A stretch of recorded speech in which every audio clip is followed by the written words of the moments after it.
Hi guys, welcome back to Loggery. Today we are going to discuss legal current affairs from 8 July 2021 till 14 July 2021. Some of the important news that we are going to discuss or important cases that we are going to discuss are UP Population Control Bill. So UP has decided that वो UP Population Control Bill लेकर आएंगे, वो discuss करेंगे. अभी ये draft है, law नहीं बना है, बट क्या है वो डिस्कस करेंगे. उसके बाद फेसबुक MD केस. फेसबुक को पीस एंड हार्मनी कमेटी ने बुलाया था, नोटिस दिया था कि आप आओ हमारे आगे अपीयर हो, जो दिल्ली राइट्स के केस हुए थे उसके रिगार्डिंग में, और उन्होंने मना कर दिया. मना तो नहीं किया बट वो अपीयर नहीं हुए. उसके बाद वो सुप्रीम कोर्ट चले गए. तो सुप्रीम कोर्ट ने क्या कहा वो डिस्कस करेंगे. WhatsApp puts privacy policy on hold. तो हमें पता है कि व्हाट्सएप अपनी एक न्यू प्राइवेसी पॉलिसी लेकर आ रहा था, ठीक है ना. अब वो होल्ड पर डाल दी गई है, तो वो हम देखेंगे कि क्यों डाली और क्या हुआ. Do not reveal the name of the victim, ठीक है ना. तो जो रेप केसेस के अंदर या जो भी सेक्सुअल ऑफेंसेस होते हैं उसके अंदर कहा हुआ है कि जो विक्टिम्स हैं उनका नाम नहीं बताना होता. तो कोर्ट ने और क्या ओपिनियन दी है वो हम डिस्कस करेंगे, सुप्रीम कोर्ट ने, राइट. सो गाइज, ये जो लेक्चर्स हैं ये मैं हर वीक करती हूँ, ठीक है. वीकली राउंड अप्स हैं ये वीडियोस बहुत ज़्यादा हेल्पफुल होंगी अगर आप क्लैट की प्रिपरेशन कर रहे हो, मतलब आप क्लैट 2022 या 2023 देना है आपको, या आप LLM की प्रिपरेशन कर रहे हो, या आप जुडिशरी की तैयारी कर रहे हो, या फिर आप UPSC की तैयारी कर रहे हो, या फिर आप एक एडवोकेट हो और एक लॉ स्टूडेंट हो जो चाहते हैं कि वो आप हमेशा अपडेटेड रहें, आपको पता रहे कि क्या चल रहा है लीगल वर्ल्ड में. इसके अंदर मैं आपको बहुत ही ईजिली सब कुछ एक्सप्लेन करती हूँ, तो आप अपनी ओपिनियन फॉर्मुलेट कर सकते हैं, आप रिसर्च पेपर्स लिख सकते हैं इन टॉपिक्स के ऊपर. एंड मैं आपको फ्री PDF भी प्रोवाइड करती हूँ जहाँ से आप अपनी रिसर्च स्टार्ट कर सकते हैं, लाइक जजमेंट्स के PDFs, जो भी एक्ट्स या बिल्स जो भी हैं वो सब मेरी वेबसाइट पे मिलेगा. वेबसाइट का नाम है www.loggery.com. Yeah guys, welcome to Loggery. I hope you have subscribed to Loggery's YouTube channel and hit that bell notification so that you do not miss any of our videos. And I hope you're following us on Instagram. We're there by the name @IamLoggery. We do pretty motivational stuff out there if you want to stay happy, if you want to stay motivated, and if you want to stay connected a little more with Loggery, then do follow us on Instagram. सबसे पहले हम बात करेंगे Delhi rights की investigation के लिए, या ये देखने के लिए आगे से कभी राइट्स ना हो क्या करना चाहिए. एक कमेटी फॉर्म हुई थी, और तो उसमें क्या हो रहा है, क्या इश्यूज आए हैं वो देखेंगे. तो हमें पता है कम्युनल राइट्स हुए, took place in Delhi between 24 and 29 फरवरी 2020, ठीक है. तो ये जो राइट्स हुए दिल्ली के अंदर, इनके होने के बाद दिल्ली गवर्नमेंट ने एक कमेटी फॉर्मुलेट करी. उसका नाम क्या है? पीस एंड हार्मनी कमेटी, ठीक है. प्लीज नाम नोट कर लीजिए, committee on peace and harmony. इनके हेड कौन बनाए, चेयरमैन कौन बनाया? चेयरमैन राघव चड्डा है, who is member of legislative, Delhi legislative assembly के ये मेंबर है. इनको हेड बनाया, तो ये इंपॉर्टेंट है, इन नोट कर लीजिए, ठीक है. आपको पता होना चाहिए नाम क्या है और हेड कौन है. एम ऑफ द कमिटी क्या था? एम यही था to see what happened and what to do that it never happens again, ठीक है ना. कि राइट्स क्यों हुए, वाई क्यों हुए, और क्या सोल्यूशन है इसका, क्या किया जाए, क्या चेंजेस लेकर आए जाए लॉ के अंदर या वैसे ही, कि ये दोबारा ना हो, ठीक है ना. इसको रोकने के लिए, टू स्टॉप राइट्स, क्या कर सकते हैं. नाउ इस मीटिंग, फर्स्ट मीटिंग हुई इस कमेटी की, एंड उसके अंदर ये उभर कर आया कि फेसबुक ने भी बहुत इंपॉर्टेंट रोल प्ले किया है ये कम्युनल राइट्स जो ब्रेक हुए इसके अंदर, ठीक है ना. फेसबुक का एक रोल है, ठीक है ना. तो ये कहा गया फर्स्ट मीटिंग के अंदर. और उसके बाद क्या हुआ, एक आर्टिकल पब्लिश हुआ वॉल स्ट्रीट जर्नल के अंदर जिसका टाइटल था Facebook's hate speech rule collide with Indian politics. जब ये आर्टिकल, क्योंकि इंटरनेशनल लेवल पे वॉल स्ट्रीट जर्नल एक बहुत ही इंटरनेशनल लेवल का जर्नल है, वहाँ पे जब ये पब्लिश हुआ तो दो डेवलपमेंट्स हुई, दो चीज़ें हुई. तो वो क्या हुई वो हम देखते हैं अभी. सबसे पहले parliamentary standing committee on information technology, उन्होंने बुलाया, issued notice to mister Ajit Mohan जो कि वाइस प्रेसिडेंट हैं और MD हैं फेसबुक इंडिया के, to appear before the committee. और वो अपीयर भी हुए पार्लियामेंट्री कमेटी के आगे और उन्होंने अपने व्यूज ऑफर किए. तो ये तो पार्लियामेंट्री कमेटी है, मतलब सेंट्रल गवर्नमेंट की कमेटी, सेंट्रल गवर्नमेंट ने फॉर्मुलेट करी है, तो वहाँ पे ये अपीयर हुए. तो अब दो कमेटीज हो गई, एक तो दिल्ली गवर्नमेंट की बनाई हुई कमेटी, ठीक है ना, और एक हमारी ये सेंट्रल की, ठीक है ना. तो कंफ्यूज नहीं होना इसके अंदर, दिल्ली गवर्नमेंट की पीस एंड हार्मनी वाली कमेटी है, और ये कौन सी है, committee on information and technology, ठीक है ना. ये IT है, पीस एंड हार्मनी, कंफ्यूजन नहीं होना चाहिए हमें बिल्कुल भी. उसके बाद अब क्या हुआ नेक्स्ट, व्हेन द, अब जब chairman of the committee held committee of peace and harmony की जो कमिटी थे, राघव चड्ढा जो चेयरमैन थे, उन्होंने प्रेस कॉन्फ्रेंस बुलाई, प्रेस वालों को बुलाया और उसके अंदर क्या कह दिया उन्होंने, in this process he stated that it prima facie मतलब ऊपर ऊपर से लगता है, appeared that Facebook had colluded with vested interests during the Delhi riots on February 2020. Comments were also made by the chairman to the effect that Facebook ought to be treated as a co-accused and an independent investigation should be carried out into its role in the riots. तो ये बोल दिया। तो एक press conference बुलाई गई, उसके अंदर जो चेयरमैन थे पीस एंड हार्मनी कमेटी के, उन्होंने बोला फेसबुक है उसका मेजर रोल लग रहा है, ठीक है ना। अब उसके बाद ये बोल करके ऑब्वियसली फेसबुक को नोटिस दिया गया, notice for appearance was issued on 10/9/2020 by the assembly to mister Ajit Mohan in the capacity of vice president and managing director of Facebook India, ठीक है। तो ये अजीत मोहन जी वही हैं जिनको पार्लियामेंट्री कमेटी ने बुलाया और फिर अब दिल्ली की कमेटी ने भी बुलाया। अब ये पार्लियामेंट्री कमेटी के आगे तो अपीयर होके इन्होंने अपने व्यूज शेयर कर दिए, बट इनको एक ही नहीं 2 बार ही नोटिस दिया गया, 2 बार समन दिए गए, 2 बार बुलाया गया दिल्ली की कमेटी के द्वारा, बट ये अपीयर नहीं हुए। एंड इन्होंने क्या किया, इन्होंने ये समन्स जो थे ये चैलेंज कर दिए, कहाँ पे, इन्होंने ये समन्स चैलेंज कर दिए सुप्रीम कोर्ट में, और तभी ये केस हुआ है। अब हम पढ़ेंगे कि इनके जो एडवोकेट थे उनके क्या आर्ग्यूमेंट थे और सुप्रीम कोर्ट ने क्या कहा। सबसे पहले जो फेसबुक था, फेसबुक ने बोला कि क्या इस कमेटी के पास, जो ये दिल्ली की कमेटी है, पीस एंड हार्मनी कमेटी है, इसके पास पावर है कि वो किसी को समन कर सके, किसी को बुला सके, ठीक है ना। तो सुप्रीम कोर्ट ने क्या कहा, पढ़ते हैं। Committees are an extension of the legislature itself and do informed work. तो हमारी जो कमिटीज है, अगर हम कोई भी एक्ट उठाकर देखें, कोई भी लॉ उठाकर देखें, for example cinematograph bill, cinematograph amendment bill जो ड्राफ्ट बिल है, उसके अंदर जब मैंने आपको पढ़ाया तो मैंने आपको सबसे पहले डिस्कस किया बैकग्राउंड, और बैकग्राउंड में हमने क्या डिस्कस किया, हमने डिस्कस किया कि 2 कमिटीज बनी थी जिन्होंने सारा रिसर्च किया कि क्या प्रॉब्लम है, क्या उसका सोल्यूशन है। तो सुप्रीम कोर्ट ने कहा कि जो ये कमिटीज हैं जो बनाई जाती है, ये बहुत ही इंपॉर्टेंट टास्क परफॉर्म कर रही है, बिकॉज ये मेजर टास्क यही तो कर रही है, रिसर्च कर रही है कि प्रॉब्लम क्या है, ठीक है, प्रॉब्लम ये है, उसका सोल्यूशन क्या है, उसके बारे में ढूंढती हैं, लोगों से बात करती हैं, जो लोग जिनका मतलब जिनको पता हो सकता है इसके बारे में।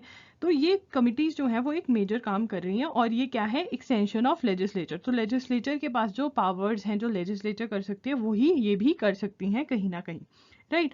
The committees constituted by legislative bodies like the assemblies for the state and parliament for the union perform a key role. वही कहना है कि ये जो committees हैं ये perform करती हैं बहुत ही important role, key role in the functioning and the working of the houses, ठीक है ना। जो legislature है उसका क्या काम है, to make laws, ठीक है ना, to make laws, और जो ये committees हैं ये बहुत ही help करती हैं, बहुत important role play करती हैं making of the law के अंदर, right?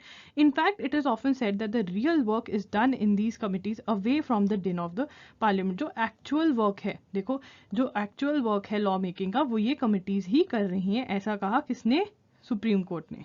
Role of the committees in the functioning of House is of great significance and as recognized the investigation of a complicated social problem. ये important है, please pay attention.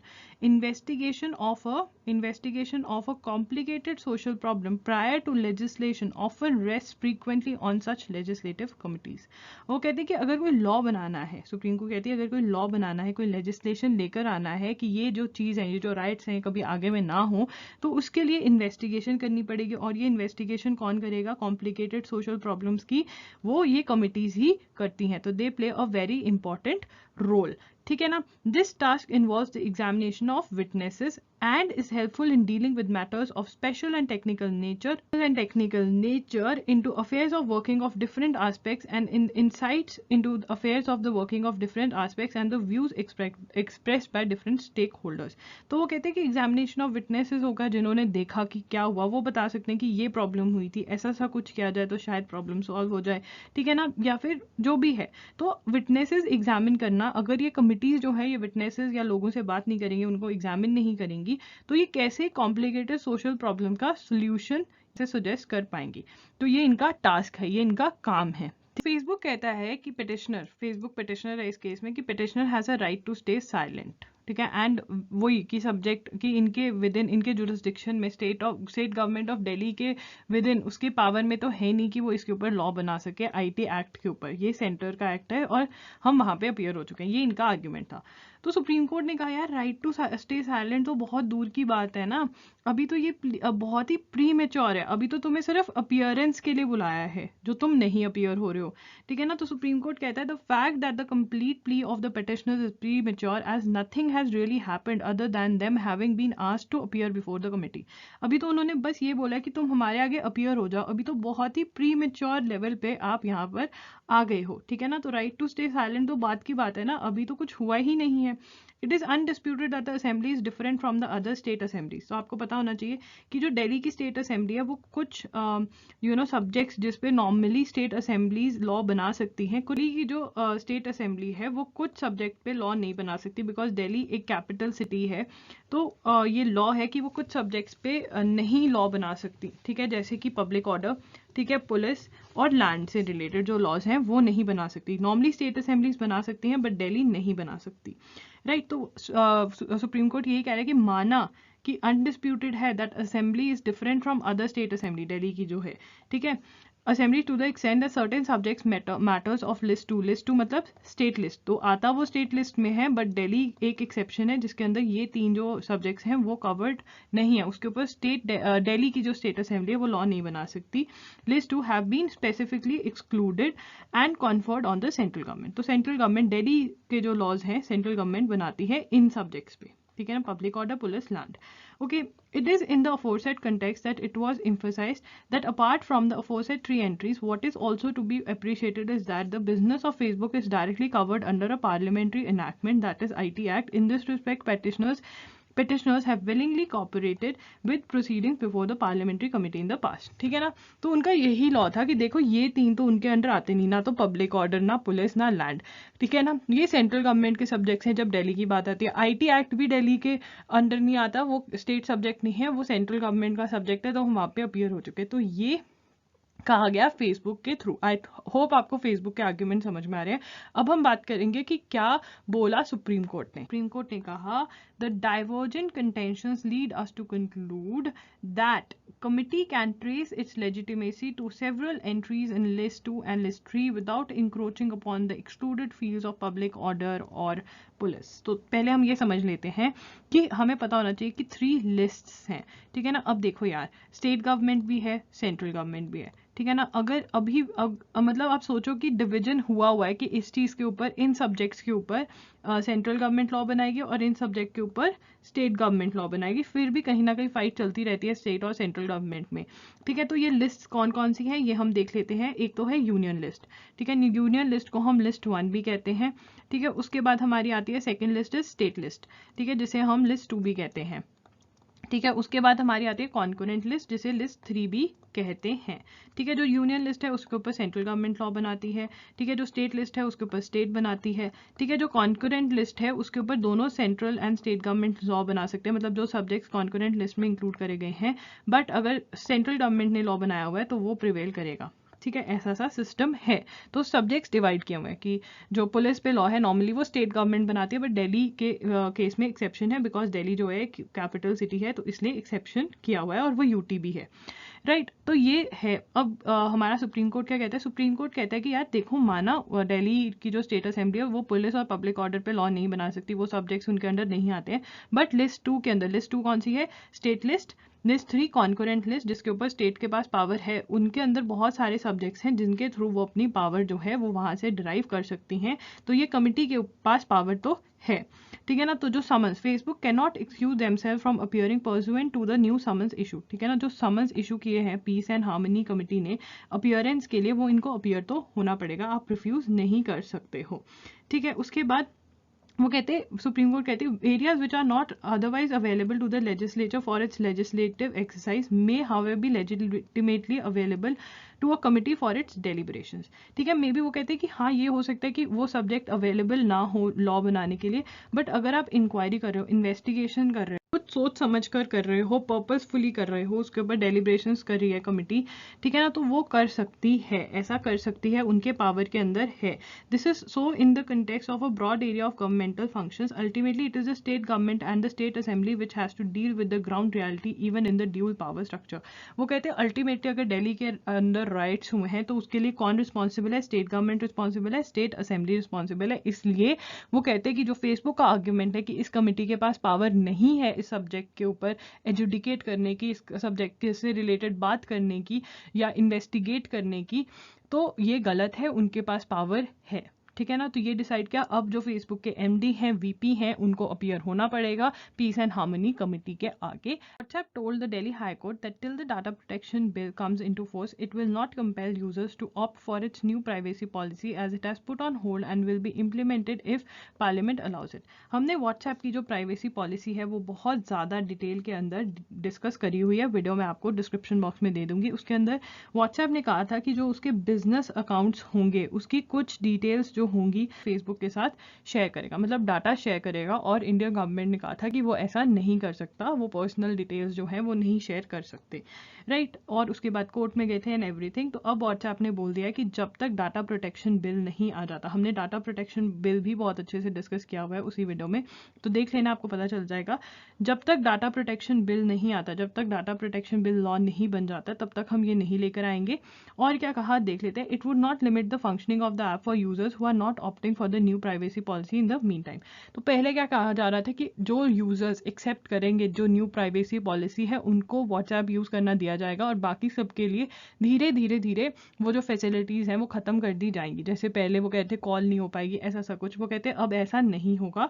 In response to mister Salve's submission the court observe that even though the implementation had been put on hold the policy still continue to exist.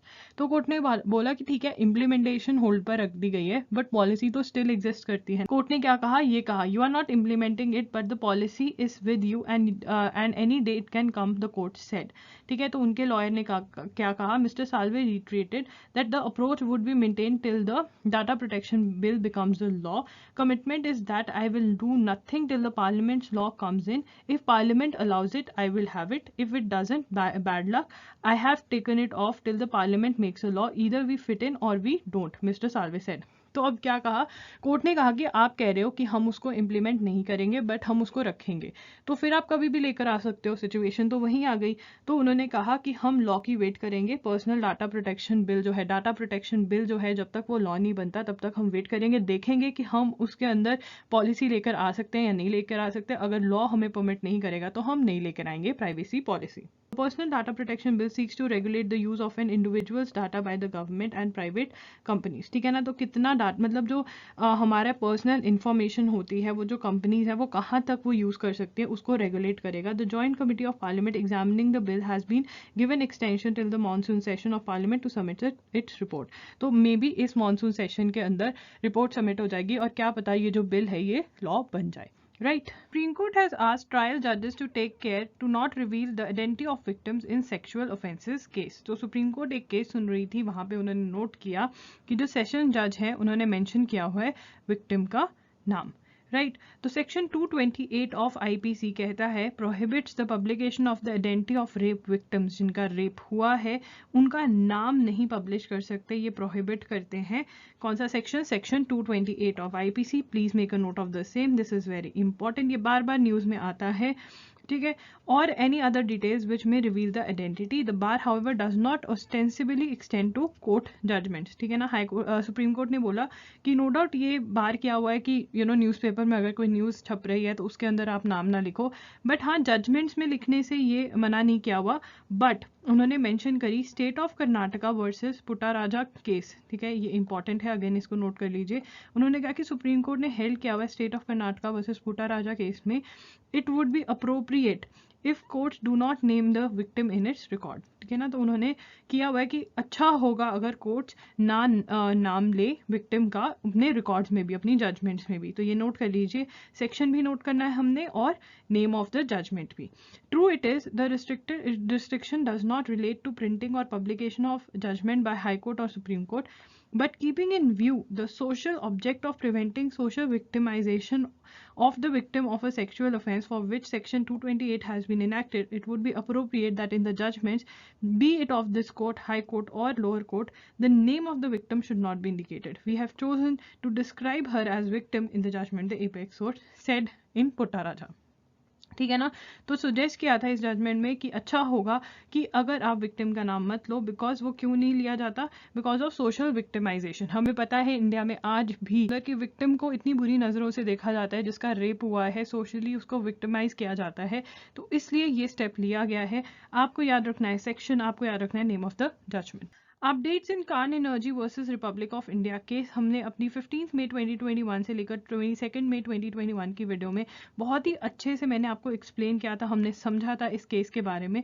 अब इसमें कुछ updates हैं वो मैं आपके साथ शेयर कर रही हूँ। The Cairn Energy dispute with India over the settlement of $1.2 billion award from the Hague took a dramatic turn. मैं इस वीडियो का लिंक, जो ये वाली वीडियो का लिंक डिस्क्रिप्शन बॉक्स में दे दूंगी ताकि आप समझ जाएं, ठीक है ना। अगर आप किसी भी एंट्रेंस एग्जाम की प्रिपरेशन कर रहे हैं तो प्लीज़ पिछली वीडियोस देख लेना, आपको बहुत ही हेल्प करेंगी। तो इसके अंदर $1.2 बिलियन का अवार्ड इनके फेवर में हुआ था, कान एनर्जी के फेवर में। क्या किया है, अब फ्रेंच कोर्ट से ऑर्डर ले लिया है जिसमें इनको अलाउ कर दिया गया है 20 इंडियन प्रॉपर्टीज जो पेरिस के अंदर है, सेंट्रल पेरिस के अंदर है, उनको टेक ओवर करने के लिए, ठीक है ना। उनको बेच कर ये लोग ये पैसा ले सकते हैं। The government of India however denied all knowledge of the latest order. It said it had filed an appeal against the tribunal decision of the permanent court at the Hague delivered in December 2020।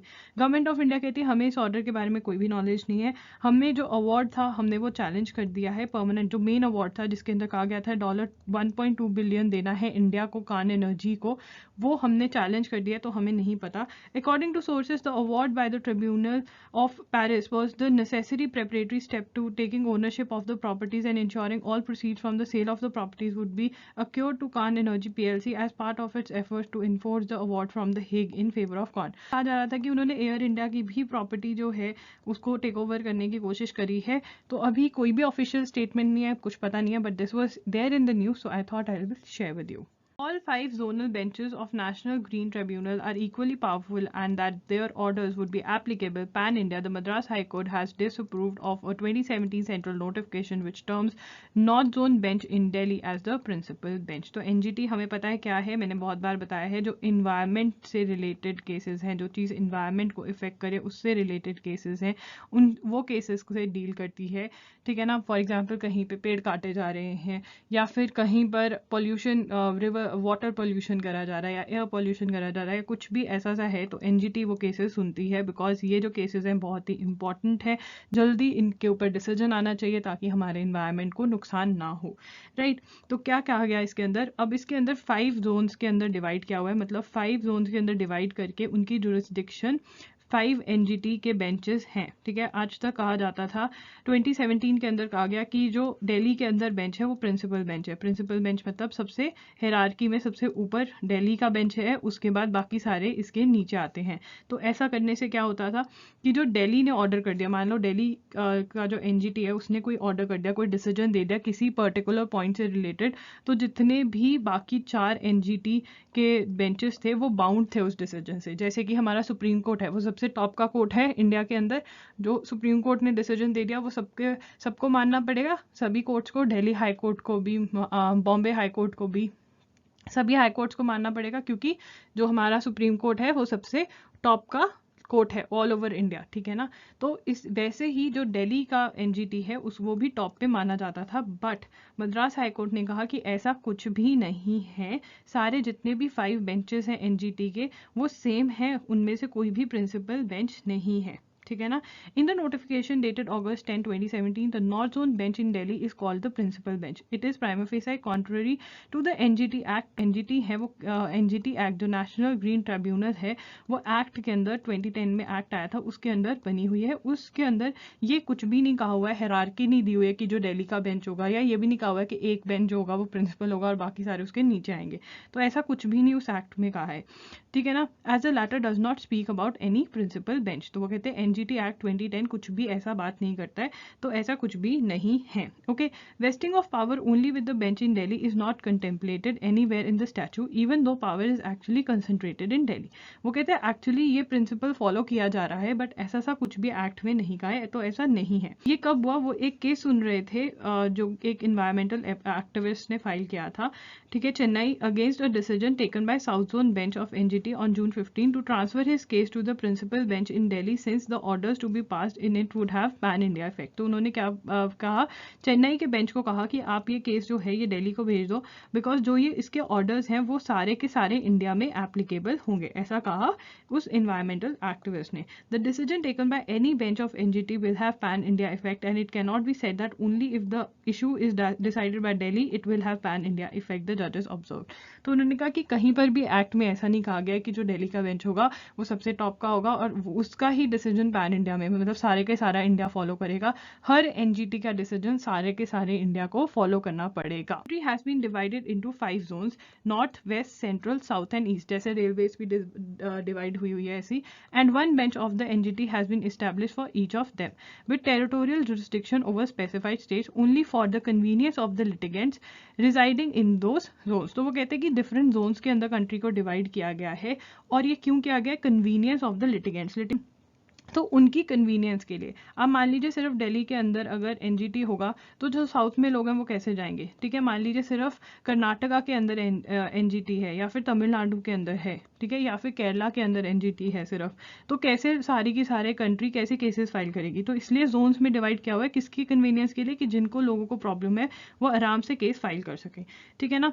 The jurisdiction of every bench has been distinctly given and it is only to enable the citizens to approach the forum constituted in the zone and not to make the citizens travel to Delhi spending huge time amount of money which is not possible for every citizen on each and every issue, the judges said. ये किसकी convenience के लिए किया गया है? Litigants की convenience के लिए. अब पढ़ते हैं सेक्शन 3 जो कहता है, जो बात करता है एस्टैब्लिशमेंट ऑफ द ट्रिब्यूनल के बारे में. The central government shall by notification establish with effect from such date as may be specified therein a tribunal to be known as the National Green Tribunal to exercise the jurisdiction powers and authority conferred on such tribunal by or under this act. तो यहाँ पे कहीं पर भी principal bench की बात नहीं हो रही है, कुछ भी बात नहीं हो रही है. तो ये जो है दिल्ली जो है वो प्रिंसिपल बेंच नहीं है. आपको याद रखना है कि 5 जोन्स में डिवाइडेड है, 5 एनजीटीज है, राइट. और दिल्ली का जो है वो प्रिंसिपल बेंच नहीं है. सेक्शन 3 बात करता है एस्टैब्लिशमेंट ऑफ ट्रिब्यूनल के बारे में, एनजीटी के बारे में, जो एनजीटी का एक्ट है. ओके.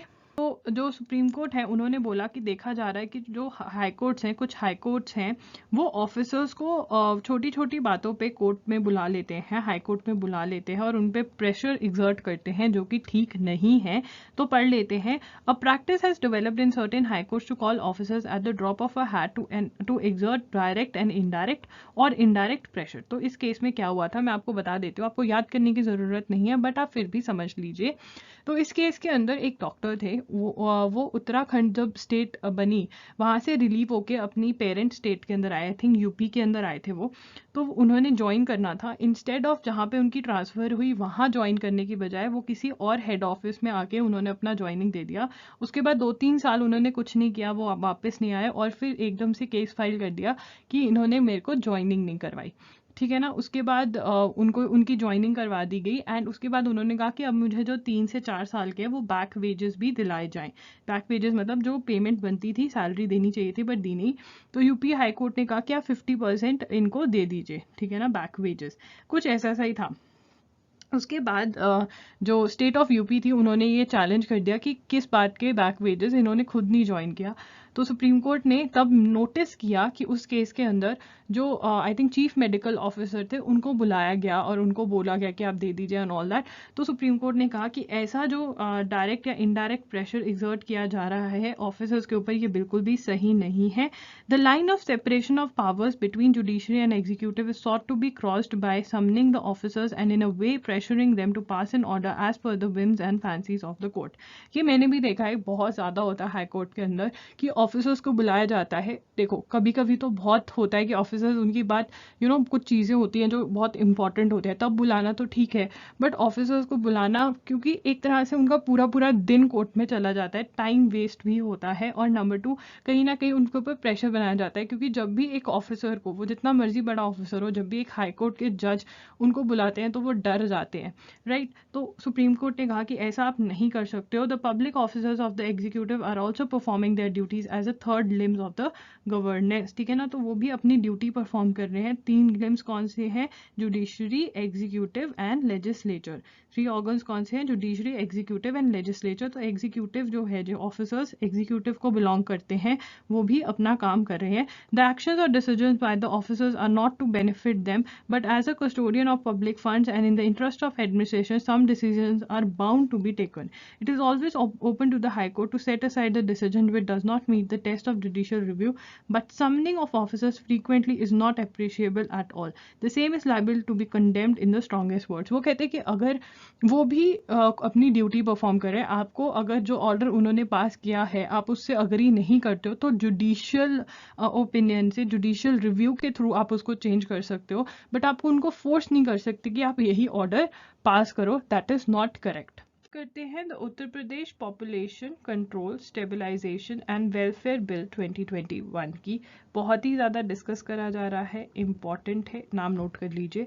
उत्तर प्रदेश लेकर आ रहा है पॉपुलेशन कंट्रोल लॉ, ठीक है। अभी जो ये है, ये बिल है, ये ड्राफ्ट है, ठीक है। अभी इन्होंने कहा है कि अगर कोई ओपिनियन देना चाहता है, सजेशंस देना चाहता है, तो वो सजेशंस दे सकते हैं फॉर द चेंज, ठीक है। ये बिल क्यों लेकर आ रहे हैं? Control, stabilise and provide welfare to the population of the state by implementation and promotion of 2 child norm and for matters connected therewith and incidental thereto, ठीक है ना। वो कहते हैं कि हमारे पास लिमिटेड रिसोर्सेज है, ecological and economic resources at hand. It is necessary and urgent that the provisions of the basic necessities of human life including affordable food, safe drinking water, decent housing, access to quality education, economic livelihood opportunities, power, electricity for domestic consumption and a secure living is accessible to all citizens। वो कहते हैं कि जो population है वो इतनी ज़्यादा बढ़ गई है कि बेसिक नेसेसिटीज़ भी हम हर किसी को प्रोवाइड नहीं कर पा रहे हैं, लिमिटेड रिसोर्सेज हैं, और वो क्या लेकर आ रहे हैं? 2 चाइल्ड नॉर्म। अब ये 2 चाइल्ड नॉर्म क्या है कि जो मैरिड कपल हैं उनके 2 से ज़्यादा बच्चे नहीं होने चाहिए। मैरिड कपल के अगर 2 से ज़्यादा बच्चे हैं तो उनको डिसइंसेंटिव्स होंगे, ठीक है ना। वो हम डिस्कस करेंगे कि क्या चीज़ें हैं जो वो नहीं कर सकते। और अगर आपके 2 बच्चे हैं या 2 से कम बच्चे हैं, आप मे बी एक ही बच्चा कर रहे हो, तो उनको इंसेंटिव्स मिलेंगे, ठीक है ना। मतलब जो सिर्फ 2 बच्चे करेंगे उनको इंसेंटिव्स मिलेंगे, जो एक बच्चा करेंगे उनको ज़्यादा इंसेंटिव्स मिलेंगे, राइट। और ये कब माना जाएगा कि आप सिर्फ एक ही बच्चा कर रहे हो? जब आप स्टरलाइजेशन का ऑपरेशन भी करवा लोगे अपने पार्टनर पे या अपने ऊपर, या दोनों में से कोई भी एक पार्टनर जब स्टरलाइजेशन का ऑपरेशन करवा लेगा और उनके सिर्फ एक या सिर्फ 2 बच्चे ही होंगे, तब माना जाएगा कि उन्होंने ये जो लॉ है ये फॉलो कर लिया है। कुछ एक्सेप्शंस भी हैं जो हम डिस्कस करेंगे कि कब है कि आप 2 से ज़्यादा बच्चे कर सकते हैं, राइट। सबसे पहले बात करते हैं जो उन्होंने इंसेंटिव्स दिए हैं टू पब्लिक सर्वेंट्स जो यूपी गवर्नमेंट के साथ काम कर रहे हैं, ठीक है। और वो 2 चाइल्ड नॉर्म फॉलो करते हैं। By undergoing voluntary sterilisation operation upon himself और spouse shall be given the following incentives, ठीक है ना। तो स्टरलाइजेशन का जो ऑपरेशन है वो जब आप करवा लेंगे और आपके सिर्फ 1 या 2 बच्चे होंगे तो माना जाएगा कि आपने ये नॉर्म फॉलो कर लिया है। 2 additional increments during the entire service, increments दिए जाएंगे 2 additional. Subsidy towards purchase of plot और हाउस साइट और build house from housing board और development authority as may be prescribed, ठीक है ना। घर बाय करने में, प्लॉट बाय करने में, सॉफ्ट लोन फॉर कंस्ट्रक्शन और परचेजिंग अ हाउस और nominal rates of interest as may be prescribed. Rebate on charges for utility, मतलब रिबेट मिलेगी वाटर बिल पे, इलेक्ट्रिसिटी बिल पे, हाउस टैक्स पे। मेटर्निटी और एज द केस में भी paternity leave for 12 months with full salary and allowances, ठीक है ना। तो मेटर्निटी या पैटर्निटी लीव मिलेगी एज द केस में भी, और जिसके अंदर फुल सैलरी प्रोवाइड करी जाएगी। तो ये सारे किसको, पब्लिक सर्वेंट्स को।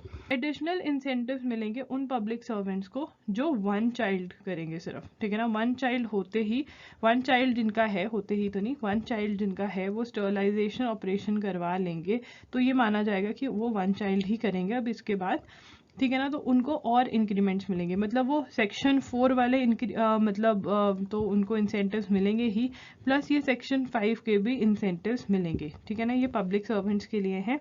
2 एडिशनल और 2 इंक्रीमेंट्स, मतलब 2 तो सेक्शन 4 के अंदर मिल रहे हैं और 2 इनको मिलेंगे और सेक्शन 5 के अंदर इंक्रीमेंट्स, ठीक है। Free health care facility and insurance coverage to single child till he attain the age of 20 years. Preference to single child in admission in all educational institutions including but not limited to, मतलब जितने भी educational institutions होंगे may be उसमें एक reserved Kota होगा, वो तो अभी भी होता है बट अभी I think single girl child के लिए होता है, ठीक है। बट ये 1 चाइल्ड का हो जाएगा। Free education up to graduation level, scholarship for higher studies in case of girl child, preference to single child in government jobs, preference दी जाएगी सिंगल चाइल्ड को गवर्नमेंट जॉब के अंदर। Such other benefits and incentive as may be prescribe, कोई और incentive या benefit जो government time to time prescribe करेगी वो भी इनको मिलेगा, ठीक है। जनरल पब्लिक को हमने पढ़ा कि जो पब्लिक सर्वेंट्स हैं उनको क्या बेनिफिट्स मिलेंगे, अब हम पढ़ेंगे कि जो जनरल पब्लिक है उनको क्या बेनिफिट्स मिलेंगे। देखो जो जनरल पब्लिक है उनको सेक्शन 4 के अंदर क्लॉज C-D-E-H, जो क्लॉज C-D-E-H के अंदर प्रोवाइड किया गया है, ठीक है ना, उसके बेनिफिट्स मिलेंगे। तो हम देख लेते हैं कि सेक्शन 4 का जो क्लॉज सी है वो क्या कहता है। वो कहता है soft loan for construction provide करा जाएगा, ठीक है। जो डी है वो कहता है रिबेट होगा, मतलब जो इलेक्ट्रिसिटी बिल है, जो पानी का बिल है, इन सब पे रिबेट मिलेगा, ठीक है ना। उसके बाद जो ई है वो मेटर्निटी पैटर्निटी लीव के बारे में बात करता है। एच है वो बात करता है अदर बेनिफिट जो गवर्नमेंट बाद में कभी अनाउंस करेगी तो वो भी इनको मिलेंगे, ठीक है ना। ओके 1 चाइल्ड के अंदर आपको सेक्शन 5 के अंदर जो पब्लिक सर्वेंट्स को बेनिफिट मिल रहे थे उसमें से कुछ आपको क्लॉज B-C-D-E-F के जो बेनिफिट्स हैं वो पब्लिक को मिलेंगे अगर आप 1 चाइल्ड करते हो, ठीक है। बिलो पॉवर्टी लाइन कपल्स हैं, BPL के बिलो पॉवर्टी लाइन कपल्स हैं, उनको एक्स्ट्रा बेनिफिट मिलेगा। अब a couple living below poverty line having only 1 child and undergo voluntary sterilization operation upon himself or spouse shall be eligible for payment from the government for a one-time lump sum amount of rupees 80,000 if the single child is a boy and rupees 1 lakh if the single child is a girl, ठीक है ना। ये कब होगा, 1 child, अगर आप 1 child norm follow करते हो और आप बिलो पॉवर्टी लाइन हो, गवर्नमेंट आपको कुछ पैसे देगी, 80,000 देगी अगर बॉय है, अगर लड़की है तो 1 लाख, ठीक है ना। Now next is disincentives. Disincentives मतलब जो ये फॉलो नहीं करेंगे, जो 2 से प्लस बच्चे पैदा कर देंगे तो उनका क्या है। अब debarring from benefit of government sponsored welfare schemes, जो गवर्नमेंट स्पॉन्सर्ड वेलफेयर स्कीम्स होती हैं वो इनको नहीं मिलेंगी। Limit of ration card up to 4 only, जो राशन कार्ड के बेस पे कुछ भी बेनिफिट मिलता है उसमें सिर्फ 4 लोगों का ही कवर्ड होगा, जो उससे ज़्यादा लोग हैं उनका कवर्ड नहीं होगा। Other disincentives as may be prescribe, ठीक है ना, गवर्नमेंट और भी डिसइंसेंटिव्स ऐड कर सकती है। Bar on contesting election to local body, ठीक है ना, तो बार हो जाएगा, वो इलेक्शन नहीं लड़ सकते लोकल बॉडी के जिनके पास 2 से ज्यादा बच्चे हैं। Are on applying to government jobs. After the commencement of this act, in contravention of 2-child norm, procreates more than 2 children shall be ineligible to apply for government jobs under the state government. तो ये बहुत ही बड़ा step है, आप government job apply भी नहीं कर सकते हो अगर आप इस एक्ट के आने के बाद आपके 2 बच्चे होते हैं। मेरे दिमाग में तो ये आ रहा था कि अगर किसी के ट्विंस हो जाएं तो क्या होगा, आपके दिमाग में नहीं आया, तो ये एक्सेप्शंस के अंदर दिया हुआ है, multiple birth out of second pregnancy. अब तन्वी और राहुल ने शादी कर ली थी, मैंने आपको बताया ही था, ठीक है ना। अब तन्वी और राहुल के एक बच्चा हो गया, ठीक है ना।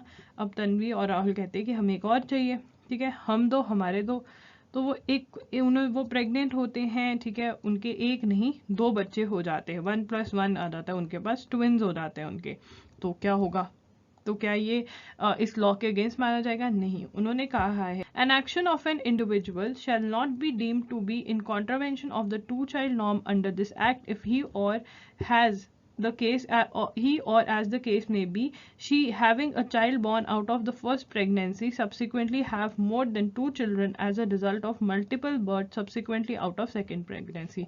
अगर मल्टीपल बर्थ हो जाता है सेकेंड प्रेगनेंसी से तो ये नहीं माना जाएगा कि आपने वॉयलेट किया है, because it is completely natural. Now obviously there are certain more exceptions. Number one is disability of the first or second child. If the child is disabled, then you can have more than 2 children.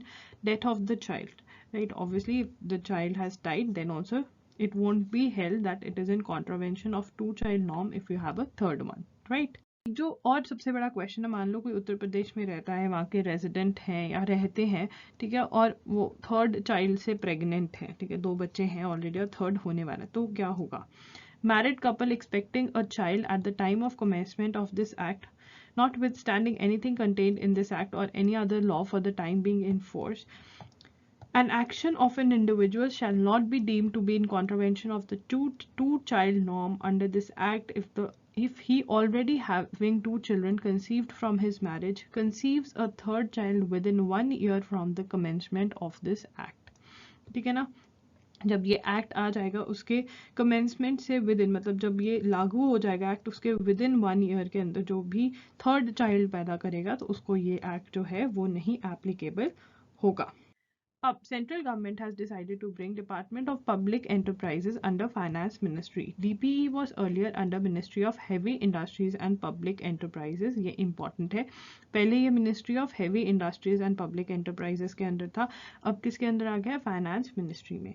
It has been brought under Finance Ministry in a bid to ease coordination regarding future disinvestment plans. हमें पता है कि government public sector के अंदर जो भी companies हैं उनमें से डिसइन्वेस्ट कर रही है, ठीक है ना, उसको ईजी करने के लिए फाइनेंस मिनिस्ट्री के अंदर इसको प्लेस किया गया है. Finance ministry now comprises of 6 departments after inclusion of DPE मतलब department of public enterprises. Other 5 departments are department of economic affairs, department of expenditure, department of revenue, department of investment and public asset management, department of finance services. Right तो आपको क्या याद रखना है, पहले कौन से के अंदर आता था, अब कौन से के अंदर आता है, अब 6 डिपार्टमेंट्स जो है वो कौन से के अंदर हैं. Right, look at the new cabinet of the central government which was sworn in on Wednesday. तो बहुत सारे न्यू कैबिनेट मिनिस्टर्स आए हैं, ऑलमोस्ट सारी कैबिनेट बदल दी गई है. Minister of law and justice Kiren Rijiju, ठीक है ना, याद रखना है किरण रिजिजू. अब किरण, अब मैं फन नहीं कर रही हूँ बट याद करने के लिए आप ऐसे याद कर सकते हो कि किरण आपकी बहन है, उसने अपने स्पेलिंग में ई डाल रखा है तो किरण नाम हो गया, एंड वो आपके जीजू है, जीजू है ना इनके नाम में, तो किरण रिजिजू, ऐसे आप याद कर सकते हैं. देखो यार, जितने भी नाम्स हैं जितने भी नाम हैं, अगर आप उनको फनी वे में याद करोगे तो आपको याद करना ईजी रहेगा. नहीं तो मुझे भी पता है कि नाम याद करना बहुत ही डिफिकल्ट है, नंबर 1. नंबर 2, तभी मैं आपको बोलती हूँ कि न्यूज़पेपर पढ़ा करो. जब आप इन मिनिस्टर्स के नाम बार बार पढ़ते हो न्यूज़पेपर के अंदर तो कहीं ना कहीं वो आपके बैक ऑफ द माइंड में बैठ जाते हैं. Guys, that's it for today's video. अगर आपको वीडियो हेल्पफुल लगी तो प्लीज लाइक कर देना, बिकॉज मेरी बहुत मेहनत लगती है ये वीडियोस बनाने में, मुझे बहुत रिसर्च करनी पड़ती है. तो अगर आपको वीडियो अच्छी लगी तो लाइक कर देना, प्लीज कॉमेंट कर देना, बिकॉज वो मुझे मोटिवेट करता है और वीडियोज बनाने के लिए. एंड अगर आपको कोई क्वेरी है तो आप कॉमेंट्स में पूछ सकते हैं, आप मेरे से चैट कर सकते हैं. इंस्टाग्राम पे @IamLogiri के नाम से हूँ मैं वहाँ पर. अगर आपको PDFs चाहिए तो आप मेरी वेबसाइट विजिट कर सकते हैं, दैट इज www.logiri.com. सो या अगर आपको प्रीवियस लेक्चर्स देखने हैं तो डिस्क्रिप्शन बॉक्स चेक कर लेना, मैं सारे लेक्चर्स मेंशन कर दूंगी, प्लेलिस्ट मेंशन कर दूंगी, आप वहाँ पे क्लिक करके सारे के सारे लेक्चर्स सुन सकते हैं. सो या guys, that's it. Logiri signing off. I'll see you super soon. Bye and take care.